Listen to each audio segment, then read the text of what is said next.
I was 16 in my junior year of high school. I had 9 periods in a school day, 5th period was lunch, and straight from there was my astronomy class. My astronomy class was actually held in one of the 2 basement classrooms of the school. My high school was big, there were 3 floors, and even that wasn't enough to accommodate all the classes offered, so the school built 2 classrooms in the basement. It was honestly kind of creepy down there where nobody else was around. It used to be a janitorial area, however it was remodeled to better resemble a typical hallway. The only thing, there were no intercoms or loudspeakers down in the basement at that time. For that reason, no classes were held down there first period for the morning announcements. Everyone referred to this little section of the basement as the chamber, and everyone always tried to get classes down there just because it was air conditioned and the classes were typically easier. Plus it had its own bathroom down there. We had a quiz in astronomy that day. Usually I was one of the first done just because I found the class easy. After I finished my quiz, I texted my friend who was in the other basement classroom to meet me in the bathroom because I was bored. He told me okay. I walked out of the classroom and down the small hallway to the bathroom. A few seconds later, the door opened and my friend JJ entered the bathroom. We were joking around for a while, until JJ checked his phone and said someone texted him saying the school was going on lockdown. We both looked at each other with the same grins. Neither of our teachers saw us leave the classrooms. That meant we had free range of the school while it was on lockdown. We agreed to sneak upstairs and look around the hallways just for the hell of it. The worst that would happen is that we'd explain how we couldn't hear the announcements in the basement classrooms. Upon opening the basement door to the main floor, we were surprised to find all the lights had been turned off, so the hallways were pretty much pitch black aside from the light pouring in from the doors in the lobby. This was legit because usually the lights were left on in the hallways during lockdowns. Something was going down, and we didn't know if we were even comfortable walking around now. JJ stepped out a little further into the hallway, and I followed suit. JJ then looked down the hall and said, "Who's that?" I looked, and emerging from the darkness was a man. At first we couldn't tell if he was a teacher or not, but as he got closer, we realized this guy wasn't dressed at all like any staff member. He was dressed like a bum. "Alright, let's go," I told JJ as we hurried back down to the basement. He surely saw us, whoever he was. We saw both classrooms had their doors shut and lights off, so to avoid making a scene, we decided to hide in the bathroom. I shut the light first thing and then we both went to hide in the corner stall. There was complete silence in the room, no ventilation, no heaters, nothing. Just the sound of me and JJ breathing, and an occasional drip from the sink. The door to the bathroom suddenly opened, and light from the hallway poured into the bathroom for a brief moment. The door shut and the bathroom was once again pitch black. Me and JJ tried our best to control our breathing. The room was so silent that we could hear somebody walking over to our side of the bathroom. The person stopped and started breathing really heavily, as if they were out of breath. Me and JJ were both scared to death. JJ did something very dumb. He whispered in my ear, "We have to crawl out through the other stalls." The room was so silent, however, that even JJ's whisper could be heard from across the room. The heavy breathing outside the stall stopped, and the person tried pressing the stall door in. That was when I whispered, "Go, go," to JJ. We both crawled under the sidewall to the next stall over, and then the next stall, and then finally out to the other side of the bathroom. The person was now full on banging on the stall door. Me and JJ hopped up off the floor, opened the door, and as the light filled the room again, we saw the guy from upstairs in the corner. We pounded on the door to JJ's class. The teacher let us in within seconds. JJ explained everything as the teacher locked the door, mentioning a gun sticking out of the man's pocket. I was shocked to hear this because I didn't see a gun, but I went along with it anyway. Usually a bunch of high school students would be laughing their asses off at 2 students causing a scene like this, but I noticed all the kids sitting in the corner looked concerned. A sudden bang at the door made everyone jump, and a couple of girls squeal out of fear. JJ, the teacher, and I could see the man standing at the door, looking through the window while trying the doorknob. After a few bangs on the door out of what seemed to be anger, he turned and walked down the hallway back to the stairs. We don't know how much longer the lockdown went on for, but for over an hour we sat in silence in the room, other than the teacher occasionally asking me and JJ questions in a very concerned tone, shaking his head after everything we would tell him. Eventually, somebody from upstairs called the teacher and he instructed all of us to single file walk up the stairs and out of the building, where we would be greeted by cops. Me and JJ did the best we could at describing the man to the cops and to the dean. One of the cops patted me on the back and we were sent off to go home. After this incident, the school installed cameras everywhere and ramped up the security budget. This incident never got media attention, so honestly, we never found out if police caught the guy. I'm convinced that man had no other intentions but to kill us then and there in that bathroom stall. I'm gonna need a shower to wash off all this blood.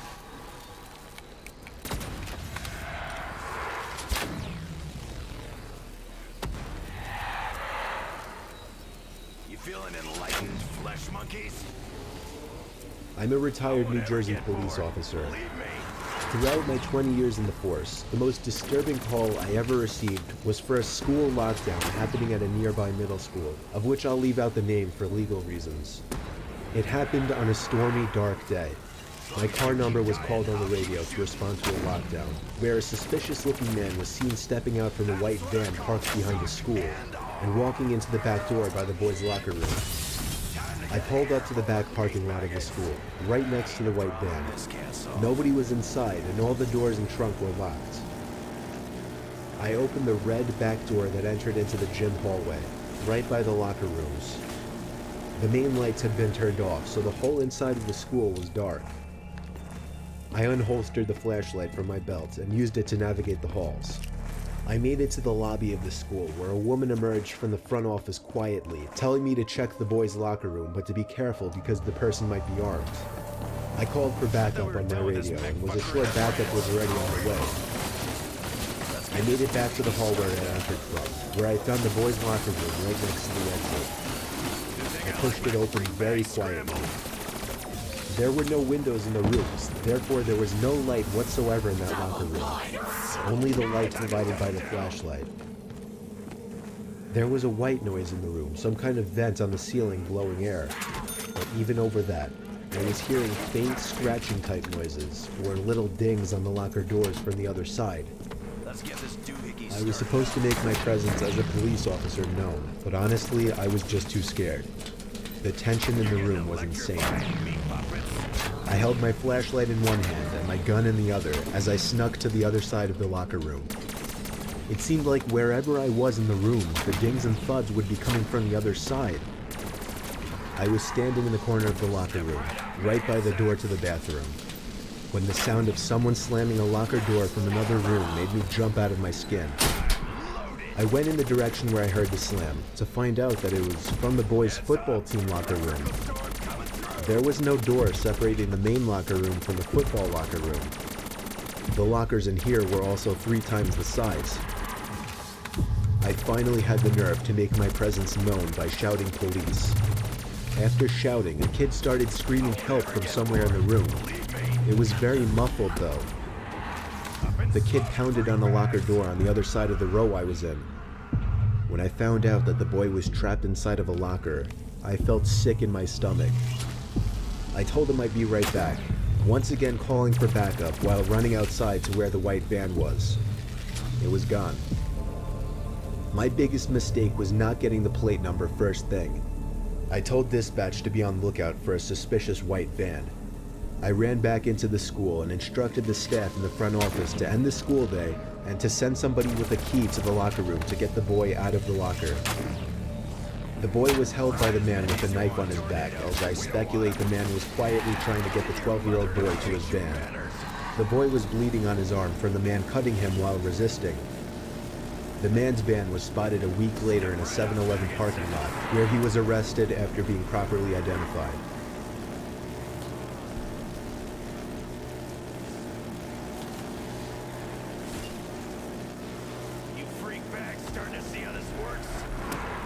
I was staying in a Hampton Inn in New Jersey when I was visiting Rowan University, a college I potentially wanted to attend. My family couldn't come with me, so I was on my own. After attending campus tours, I went to get a bite to eat at a nearby restaurant, and then went back to the hotel at around 8 p.m., planning on going back to campus again the next day. About an hour after returning to my room, a strange alarm started going off in my room, along with a white light flashing from the corner of the ceiling. A message started looping shortly after as well, saying something along the lines of, "All Hampton Inn guests, please remain in your rooms, this is a lockdown." I'd never heard of a lockdown in a hotel. I never even knew hotels had alarms like this. I found it more interesting and exciting than anything else. Eventually the sound of the alarm stopped, but the light kept flashing, and every 20 seconds or so the message would repeat. It was only like 9:30, so I turned on the TV just as background noise while I started changing clothes and brushing my teeth. I shut the lights when I was done and hopped under the covers. I watched TV for half an hour before shutting it off. The light was still flashing with an obnoxious bright white every few seconds. It was definitely going to hinder my sleep. I was starting to consider calling the front desk to ask what was going on, when the phone rang. It was someone from the front desk. I was expecting them to tell me something about the alarm and when it would shut off, but instead the person on the other end spoke in a very concerned voice. She told me to remain calm and walk out the door. I took that opportunity to ask her what exactly was going on. She went on to tell me that there was somebody in the room with me and to get out immediately. I dropped the phone and instinctively started looking around everywhere. Part of me was curious to see if somebody was in fact in the room. I checked under the bed, looked into the empty bathroom, nobody in either spots. Then I noticed the closet door right next to the bathroom. It was one of those closets with a wooden sliding door. It was open just a tiny crack, and through that tiny crack, I could see a person's face. At first, it didn't sink in what I was seeing, but when the door slid shut, that was when I freaked out and ran out the door. The people at the front desk showed me security footage from an hour earlier of some sketchy-looking man walking around the hallways, apparently looking for a certain room. When he got to my door, he opened it with the card he somehow acquired, and that was it. I stayed around as the authorities took the person out in chains. It was a man, of course, on the shorter side, easily 40s. He looked at me as he passed, as if he knew who I was immediately. It's scary thinking back that he may have been watching me for more than an hour from that closet. Tonight's forecast, bad weather.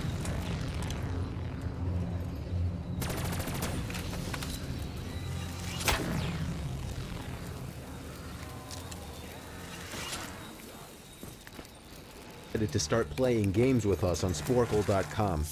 He was a very laid-back teacher like that. As we were doing some brand logo quiz on Sporkle, I remember the exact moment it happened. Right after my friend answered a question, I remember the exact answer too, Adidas. The dean's voice came through the loudspeaker. He sounded panicked and frantic as he told all the teachers this was not a drill and to go into lockdown. I actually got the chills, and I got goosebumps on my arms as our usually laid-back teacher too seemed panicked as he ran to turn off the lights and ushered us to the back corner of the room. We all sat in silence for about 2 minutes, and then the usual buzzing that came from the panel in the back of the room ceased, indicating that the school must have cut all the power. We all looked at each other, realizing this must be serious. A few more minutes of waiting later, we heard a man screaming at the top of his lungs coming down the hallway. 2 girls in the class actually started crying, which made all of us even more scared. As the screaming got closer to the classroom, the lunatic-sounding man started banging on the lockers while screaming, "I'll kill all of you." It was at that moment that I started to fear for my life. My teacher shushed us as we all looked at each other to see our peers' reactions. The banging then moved from the lockers to our classroom door, and and that's when one of the crying girls screamed no. The banging on the door only grew worse as the man started screaming, "Open up." Two of the girls in the class were crying out loud now. It felt like an eternity that man was pounding at the door, but eventually, he finally continued down the hallway, screaming like a mentally insane person until we could not hear him anymore.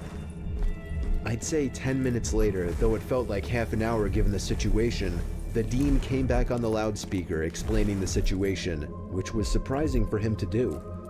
He explained that some apparently mentally unstable person entered the building and assaulted the woman sitting at the front desk, causing her to flee the building screaming, and staff wasn't sure if the man was armed or not. Now this was before the school had cameras or could afford proper security, so the school was wide open to something like this happening.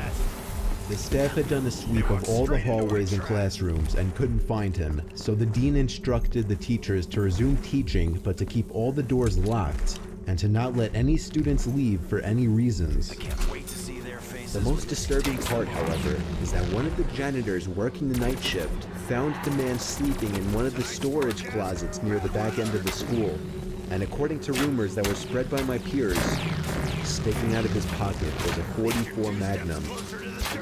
The janitor must have done something stupid to wake him up, for example, leaving the closet door open, because by the time a police officer could arrive on the scene, the man was gone. My entire class, as far as I know, to this day, has no idea if this man was ever found, but I like to think that right now, he's being given the proper help that he needs. No treats for you. Back to the pound for you. My school has 2 lunch periods. First lunch period is for all 6th graders and some 7th graders. The second lunch period is for the other half of the 7th graders and all 8th graders. The lockdown happened in the beginning of October. The day the lockdown occurred, it was overcast and rainy. During the first lunch period, I heard 4 loud booms. I personally thought it was thunder, but the entire lunch crowd started screaming. I was thinking those kids were just serious pussies, but the campus security came in and started yelling at people to go into the multi-purpose room, and the kids who were in line buying lunch had to throw out their lunch and come inside. Me and some friends went inside the room along with a huge group of other kids. Everyone was curious as to what was happening. Our multi-purpose room is huge, and the back wall of the room is made of see-through glass. When me and my friends were rushed inside the campus, security was covering the glass with the curtains, and there were adults at every exit. My friend Eric was curious, as well as the rest of us, so he asked one of the adults what was going on. When he came back, he said, "You know how right in front of TMS there's those houses?" I replied, "Yeah." "There's this mentally disabled, crazy man that barricaded himself in front of his house, and he's threatening to commit suicide and kill the cops if he's evicted. He was walking around outside of school watching kids in a weird way," Eric told us. It turned out the man was also a registered sex offender, making matters worse. We were stuck in the multi-purpose room for a whole hour, taking up 2 periods. After the whole thing was settled, we were escorted to our classrooms one by one. I later found out that the man lives next to my friend Brandy, who told me about the previous Halloween when she saw the same man at his window cutting his arm and writing in his own blood, "Don't come here or I'll kill you," on his window. Of course, being Halloween, people, including Brandy, assumed it was just for the holiday. But after this horrific incident, we knew this man was mental, and we're glad he never got near us. You're getting electrified, meat puppets. I'm 22 years old, fresh out of college, and I recently got a job at my old high school as a sort of computer intern in the school basement. The basement of the school is very messy and disorganized, but there is a small 3-person office that's actually very nice down there. It has 3 nice big desks, 2 mini fridges, a flat-screen TV mounted on the wall, and oh so satisfying air conditioning, a luxury the students and teachers cannot enjoy in the school. And of course all the school servers and other computery stuff. Back to the pound for you. I got the job because 3 of my old computer teachers flat out adored me. I could actually consider them as real friends, not just teacher figures. So they all helped tremendously in landing me this job. It's been great, until something that happened a few weeks ago. My two co-workers that shared the office with me, Dave and Gary, weren't in the office at the time. They were upstairs working on papers or whatever.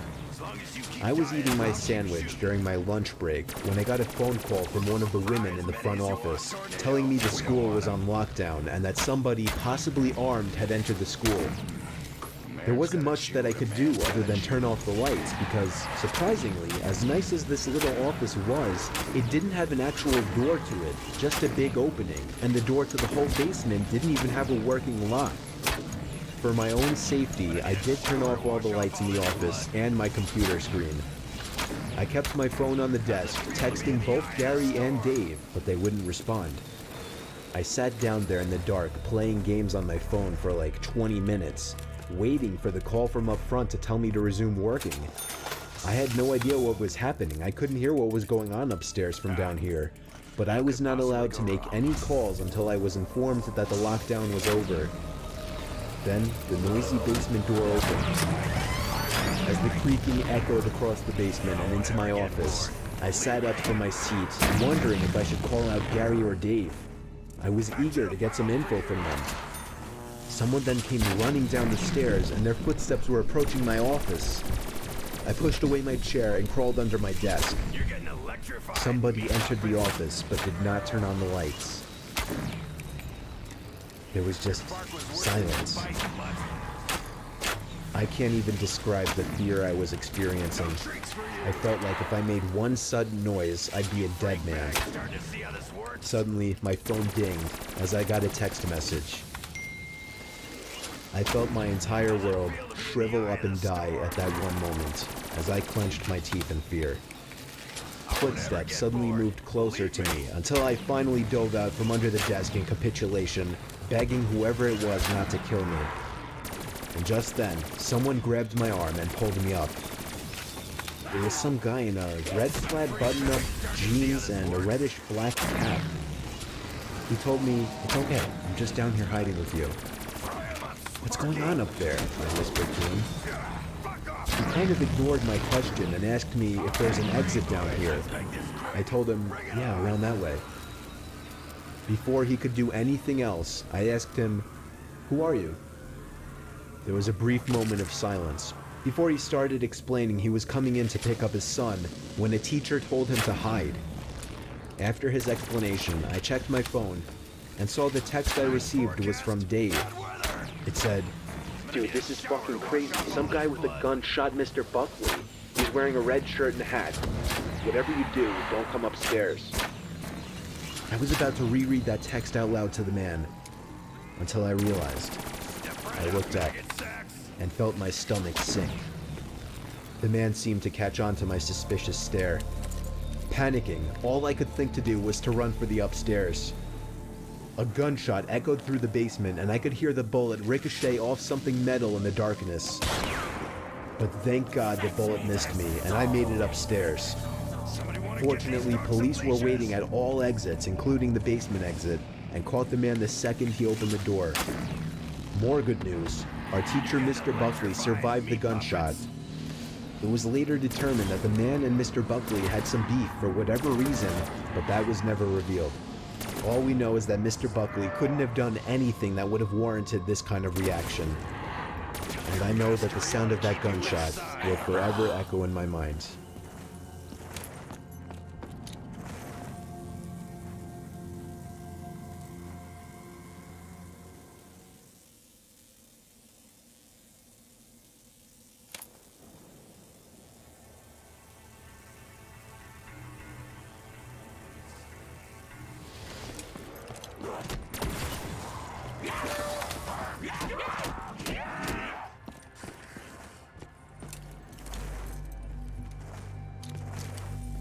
Those freak sacks are in for a surprise. It was my first year of university. I had just finished unpacking all of my stuff into my room, and my family had just left. Later on that same day, my roommate finally arrived, and right from the get-go, I knew this kid was the most socially inept person I'd ever met. I introduced myself as Dan, sticking out my arm for a handshake. He paused, looked down at my arm as if he didn't understand at first, then laughed and went, "Oh," and gave me an almost dead fish handshake. I had to ask him for his name since he didn't even tell me when we shook hands. He was Dale. I tried to make small talk, but he just answered my questions with yes or no's, occasionally awkwardly laughing or smiling. Within minutes, we were both just sitting on our beds, on our laptops, not talking to each other. I was upset and planned on requesting to be placed with a different roommate. Anyone would be better than Dale. I thought Dale was just a really awkward kid, but I soon learned he was much more than just that. I met some of the other kids on my floor, and they seemed cool, so that was good. I came back to my dorm after looking around campus the first night to find Dale still in the same position he was in when I left. I said, "What's up, Dale?" And he didn't answer. Not to my surprise. It was 9:30, I didn't have anything to do, so I turned out the lamp on my side of the room and went to bed. I didn't actually fall asleep anytime soon though. Dale was on his laptop until 3 in the morning. When he finally closed his laptop, I fell asleep pretty quickly, but I woke up within the hour. The blinds to our room had been opened, and the moonlight now creeping into the room made everything visible, including Dale, sitting on the side of his bed, looking at me. I sat up, rubbed my eyes, and said, "Dale, what the hell are you doing?" He whispered back, "Sorry," and laid down. The next morning, I woke up to find Dale had already gotten up. I felt like it was the first time he left the room. It was a Saturday. The first Saturday of the year, meaning orientation and all the campus festivities. During the orientation, as my group was walking by the school gardens, I heard a couple of students ahead of me saying, "What is that kid doing there?" I saw who they were talking about. It was Dale, literally sitting in the dirt behind a patch of bushes, rubbing the bark of a tree with his hand. The orientation leader didn't notice, otherwise I'm sure she would have said something. I just walked by not saying anything, eventually telling the two kids I overheard that he was my roommate as a way to start a conversation and maybe make some friends. They apologized for me. None of us really knew if it was appropriate to laugh or not, but we did. I made friends with those two kids, and we made plans to get together that night. I also learned when I got back to my dorm that the school found another roommate for me. Things seemed to be turning around quickly for the better. I left the room that night to go meet up with the two kids I met. And when I got back, Dale was sitting on the desk chair facing the door. I said, "Oh, hey, what's up?" He said nothing, very matter-of-factly. I sat down on my bed and opened my laptop, and realized I forgot to lock it. I also realized that all of my emails had been opened. Emails I was pretty sure I didn't even read, and a bunch of folders of mine had been opened. Dale must have snooped through my laptop. When I asked him if he did, he responded no, very loudly, half a second after I even finished my question. I could read him like a book. This creepy kid was literally going through my computer when I was out. I knew he did it, but I didn't pursue it. I was ready to go to bed, so as I went into my bed to look for my pajamas, I felt like my clothing had all been moved around as well. I knew I'd be out of there forever by tomorrow, so I didn't say anything. I woke up in the middle of the night to the sound of a zipper. I sat up and saw Dale on the ground, going through my bed. I turned the lamp on, this time confronting him about it.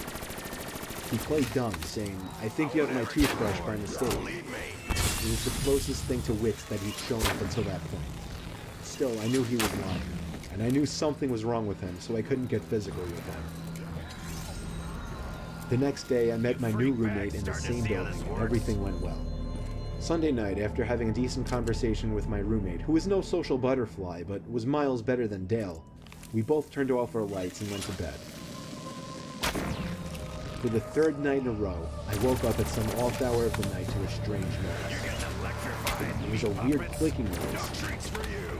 It wasn't consistent, but I'd hear it at least twice every 30 seconds. I got up, hoping to find something innocent, like a heavy bag putting pressure on a weak floorboard, or even a mouse. But as I scoped out the room, I realized the sound was actually coming from the other side of the door. The nightlight in the common area was always on, so when I looked through the peephole, I was able to see the scalp of the person standing on the other side of our I'm gonna door. need a shower to wash They off were all looking this down, blood. so I couldn't see their face. But now that I was paying attention, I realized the tiny clicking noises were actually coming from the doorknob. I was sure the person was trying to unlock the door. I dialed the number for the campus police department, and they showed up in under 5 minutes to the common room, and only then did I feel it was safe to open the Pop door. it in. See what happens. I found the officers to have Gale in cuffs. I had a feeling it was him. I told them everything, that he was my former roommate who was going through my stuff, so I switched dorms, only to find him trying to break into my new dorm. They took him away. I don't know what happened to him after that, but I never saw him again. He either got suspended for the semester or expelled. I got through the rest of my years at university like anybody else. However, the nightmarish experience I had with Dale still pops up in my head every now and then. You freak bag starting to see how this works? I went to Binghamton University for 2 years. I quickly made a big group of friends there, and we'd go out every weekend. I won't ever One get weekend bored. on a Friday Believe night in me. October, when my group didn't have any big plans together, me and 2 other close friends decided to hang out in the school nature preserve by the lake. There was this little clearing on the far side of the lake that was convenient for fires. Since it was so far from view of the school or campus security, kids would sometimes, but not often, come here to smoke pot, drink, and do basically all the other drugs.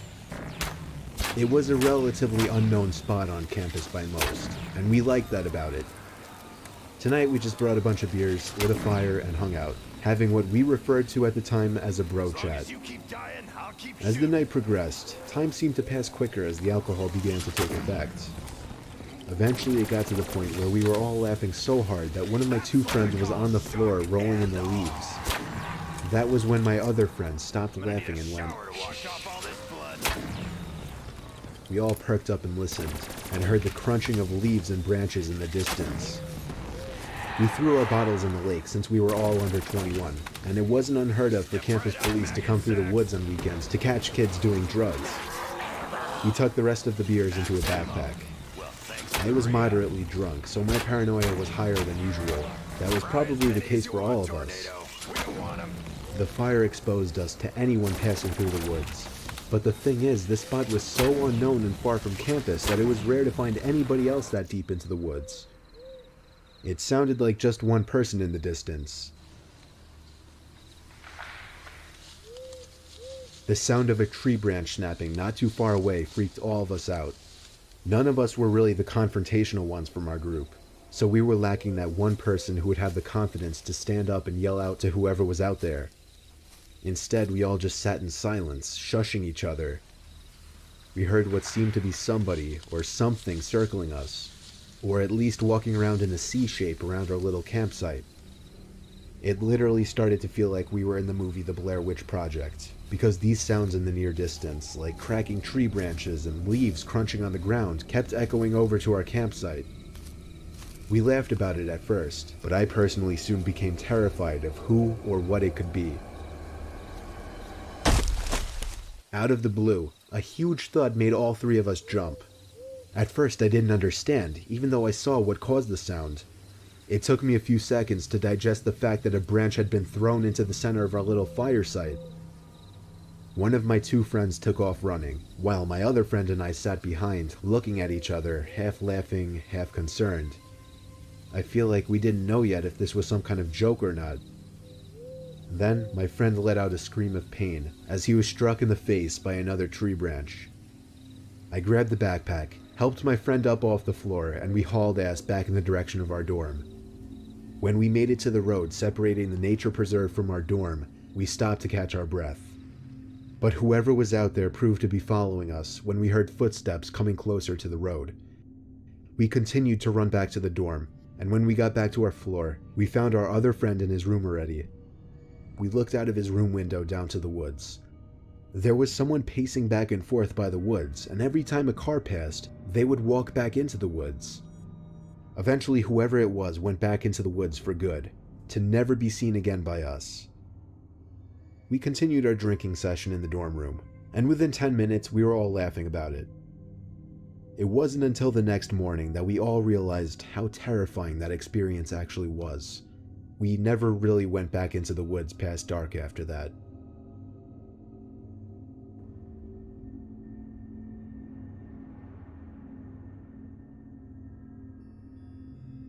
This takes place during the first week of school, my freshman year at the University of Iowa. I was just starting to get comfortable with my roommate. He was dedicated to the idea of rushing a fraternity, and rush week was starting the next week, but the parties were starting Thursday of the first week. My roommate didn't want to go alone because it would be harder to meet people that way, so he wanted me to go. I happily agreed to go with him. Even though I had no interest in rushing a fraternity, I still had intentions to go to parties. After all, I was attending a party school. My roommate wanted to go to one frat party on Thursday, and then parties at different frat houses on Friday and Saturday. On this Thursday night, we were headed to perhaps one of the lowest ranked frats. I'm pretty sure it was an underground one too. But his logic in attending was to have a backup frat in case the higher ones wouldn't give him a bid. The frat house was really far from campus in a much more slummy downtown area. We pulled up to a corner house, and if it weren't for the blasting music and cars parked everywhere, we would never picture this house as a frat house. It literally looked like they settled with the first house they found.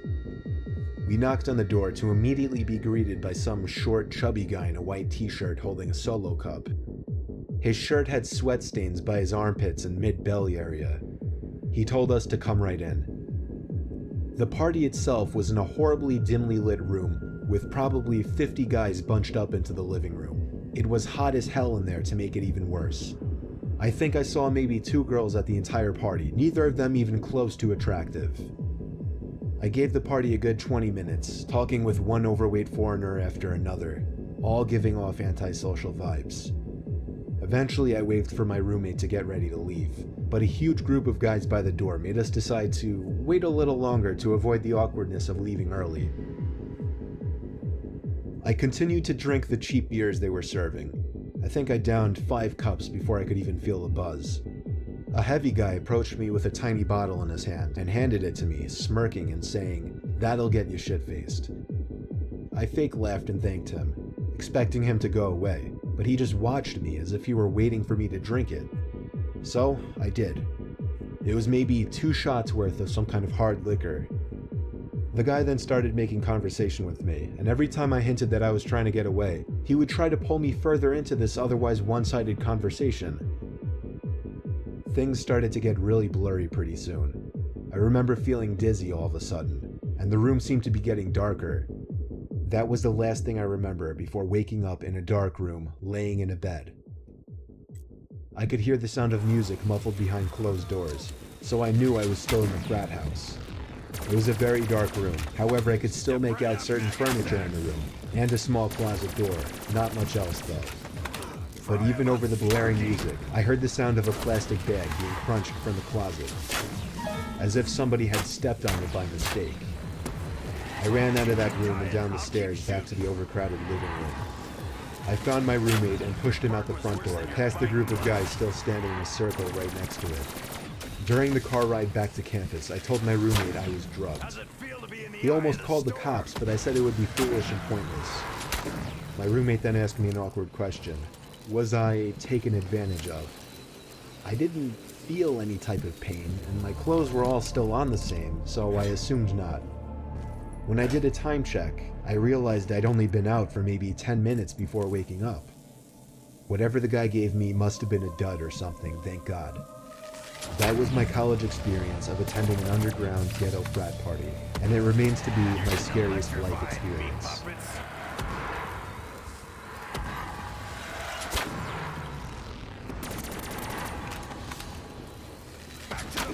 I had a single dorm my first semester of sophomore year. It was in the corner of the floor, kind of secluded from the rest of the dorm rooms, since it was in its own little section. You had to turn a corner to even see the door. It was nice because I'd be able to still talk with friends on my floor, invite people over to my room, and still have privacy when it was time to do homework or go to sleep. A few weeks into the semester, while studying for a bio exam, the silence was interrupted by a noise.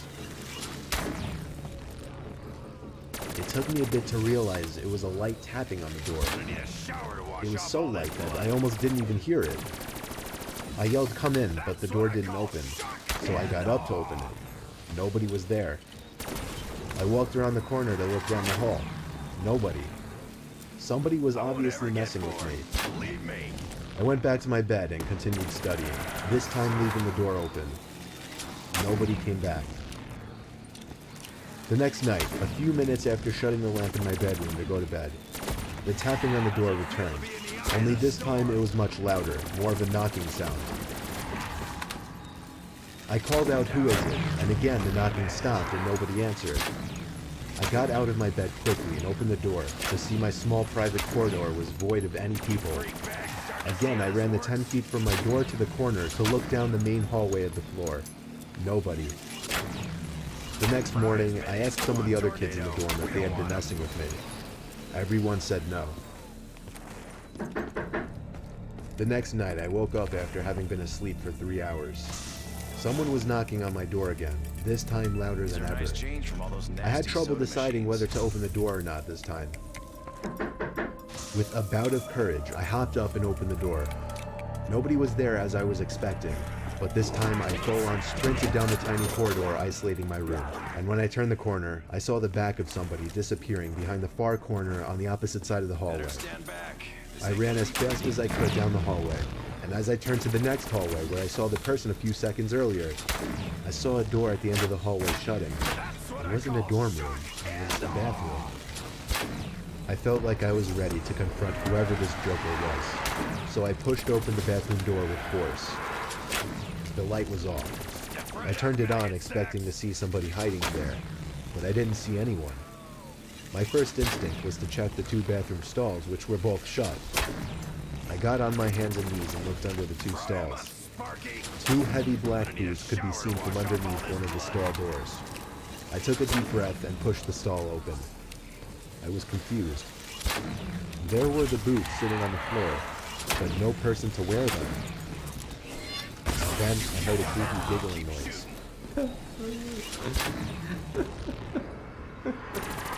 Not a feminine or a childlike one. It was a kind of laughing that I could only imagine to be that of a really old crazy man. For some reason my confidence was gone and I was scared shitless. Therefore I ran back to my room and shut the door. I hopped back in my bed and started texting every friend I had. Of course everybody was asleep though. The knocking happened one more time that night. I ignored it. It went on for about 30 seconds before whoever that person was finally gave up. I spoke to everybody on my floor the next day. Nobody else heard any knocking, and everybody swore they weren't pranking me. Everybody seemed sincere. I don't know why this person chose to harass me, or who this person was. Judging by the boots and the laughing I heard, this was an older man though, and that disturbed me. That's what I call shock and awe.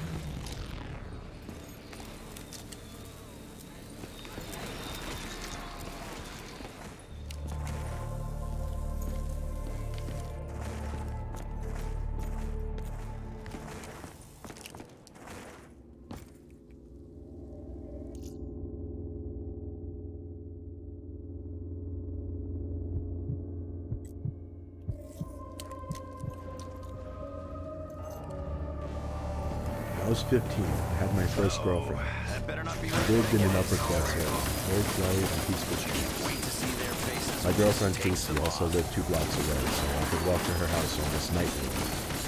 One Thursday night during break, when I had nothing to do, I started my walk over to Casey's house. It was on the later side of the night, but I didn't really have a curfew, so it didn't matter. But pretty soon, I thought I could start hearing noises from around me. And when I say around me, I mean mostly behind me. The first time I heard it, it was the sound of a bush being shaken a bit. I only turned my head to look for a second without stopping. I just started to walk a little faster is all. When I got to the next block, I heard another noise, a twig or a small stick cracking. I stopped this time and turned around. All I saw was the empty street and the bushes that lined up along each property to separate the sidewalks from people's properties. Basically next to the street was a wall of bushes, and I didn't see anyone or anything that could be making these weird sounds. I picked up the pace even more, and I was reaching the home stretch to